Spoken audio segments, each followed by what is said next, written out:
kuo daugiau žmogus veikia, kuo jis aktyvesnis, tuo jis visgi gali daugiau ir nuveikti.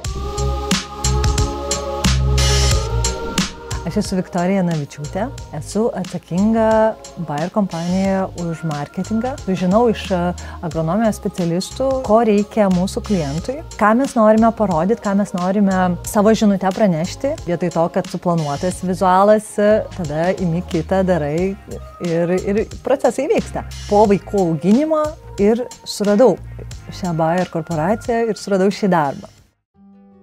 Moteriai grįžti į darbo rinką po motinystės atostogų yra itin sunku.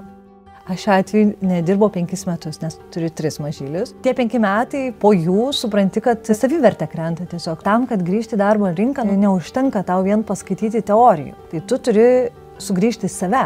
O su vaikais, arba po buvimo su vaikais sugrįžti į save yra itin sunku. Bet vėlgi aš paėmiau tiesiog, nusipirkau drobę, nusipirkau dažų, ir su tuo mažu miegančiu vaiku ant krūtinės nešioklėje pradėjau tapyti. Mano mintis buvo tapyti ne kažkokį grožį padaryti, bet tiesiog išleisti savo emociją. Nutapiau paveikslą, kuris buvo tarsi savotiškas simbolis kaip sparnai. Ar tai susiję ar ne, bet aš iš tikrųjų po to gavau darbą. Ne visuomet aš galiu būti namuose ir tapyti. Ir vėlgi, kadangi esu žmogus, kuris mėgstu iššūkius, mėgstu kažką naujo, visuomet pabandyti, ko niekada nesu bandžiusi, tai sugalvojau užsirašyti į teniso treniruotės.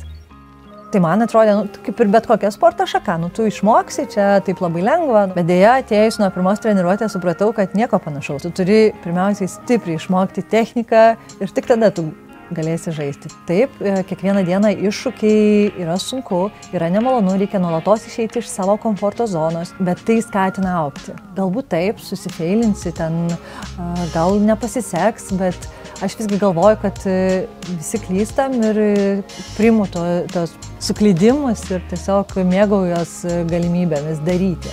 Man tiesiog yra smagu kažką daryti kito naujo.